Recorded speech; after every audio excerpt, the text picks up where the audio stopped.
January 20, 1942. 15 men sat down at a table in a villa outside Berlin. The meeting lasted 90 minutes. They did not debate whether to murder 11 million people. They discussed how. The house still stands. I'm Grossen Wannsee, number 56 to 58. A suburb of Berlin. A lake, a garden, a dining room with a long table. Today it is a museum. On January 20, 1942, it was the location of a meeting that coordinated the murder of an entire people. The meeting was called by Reinhard Heydrich, head of the Reich Security Main Office, one of the most powerful men in Nazi Germany. He had invited 15 men, representatives of the SS, of the Nazi Party, of government ministries, Justice, Interior, Foreign Affairs, the Occupied Eastern Territories, the Office of the Four-Year Plan. Men with titles, with university degrees, 8 of them held doctorates. Nearly half were under 40 years old. These were not monsters from a fairy tale. These were bureaucrats. To understand what happened at Wannsee, you have to understand what had already happened in the 9 years before it.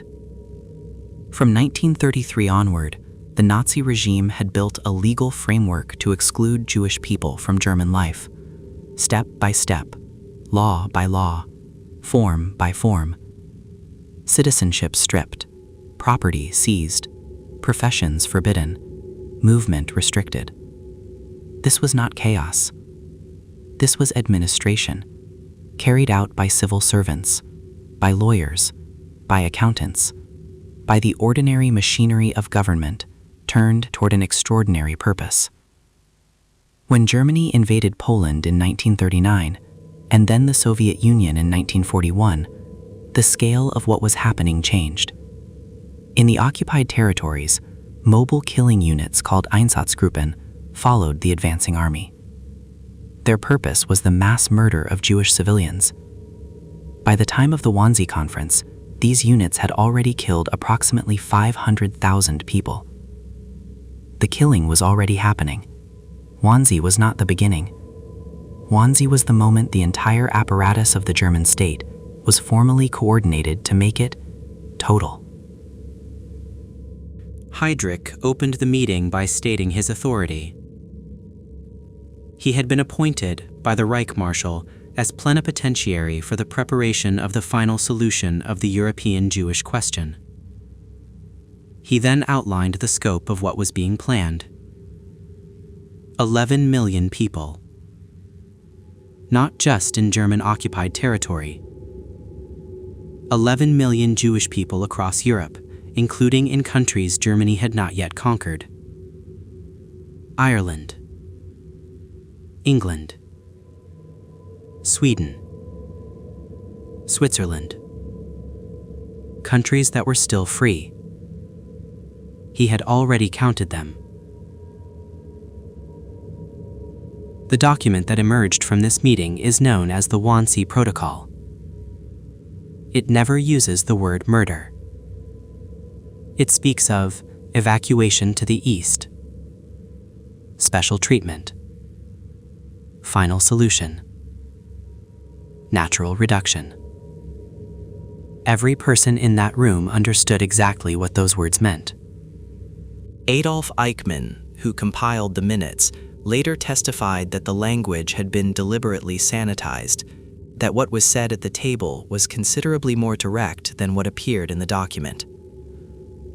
Here is what disturbs historians more than anything else about Wannsee. Not one of the 15 men objected. Not one raised a procedural concern. Not one asked that the minutes reflect a dissent. Not one left the room. The meeting proceeded, efficiently, to its conclusion. After the formal meeting, the men had lunch together. Heydrich noted with satisfaction that the discussion had gone smoothly. The Wannsee Protocol contains a table. It lists the Jewish population of every country in Europe, country by country, number by number. France, 865,000. Hungary, 742,800.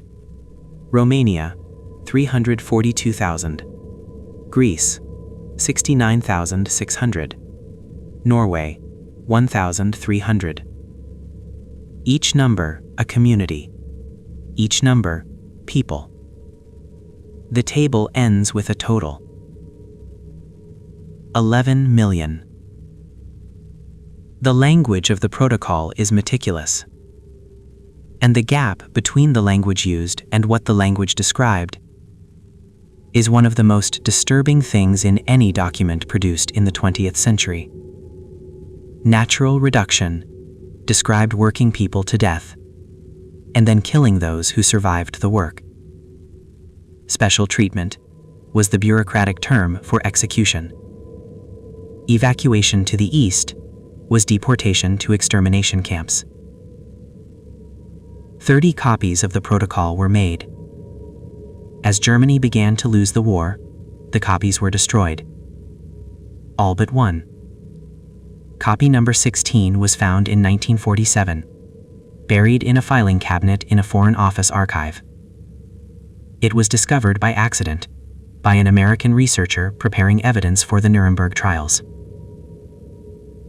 Without that one surviving copy, this meeting might never have been proven to have taken place at all. Within months of the Wannsee Conference, 5 additional extermination camps were established or adapted in occupied Poland. Treblinka, Sobibor, Belzec, Majdanek, Chełmno. Together with Auschwitz-Birkenau, 6 camps whose primary purpose was the systematic murder of human beings on an industrial scale. The coordination that Wannsee established made what followed possible. The trains ran on schedule because the railway ministry cooperated. The deportations proceeded because the civil administration cooperated. The victims were identified because the Census Bureau cooperated. Every ministry represented at Wannsee played its role. Genocide did not happen despite the system. It happened because of it. 6 million Jewish people were murdered in the Holocaust. 6 million. Each one a person with a name, a family, a history, a future that was taken from them. The men at Wannsee did not think of them that way. That was the point of the language. That was the point of the euphemisms. That was the point of the columns and numbers and categories and tables. To make murder look like administration. The villa at Wannsee is a museum today. The dining room is preserved. The table where the 15 men sat is still there. The protocol, the surviving copy, is displayed. The names of every attendee are recorded on the wall. Most of them survived the war. Several were tried at Nuremberg. Some received sentences, some did not. 8 of the 15 either were never tried or were released within a few years of serving any sentence at all. The most disturbing thing about Wannsee is not the evil of the men in that room. It is their ordinariness. Educated men, professional men, men with families and careers and university degrees, men who understood exactly what they were agreeing to, and agreed to it anyway, over lunch, in 90 minutes. The historian Hannah Arendt, covering the trial of Adolf Eichmann in 1961, wrote about what she saw in that courtroom. A man who was not a monster. A man who was, terrifyingly, ordinary. She called it the banality of evil. The idea that the greatest horrors in history are not always committed by extraordinary villains. Sometimes they are committed by people who simply did their job. The next story begins in the dark.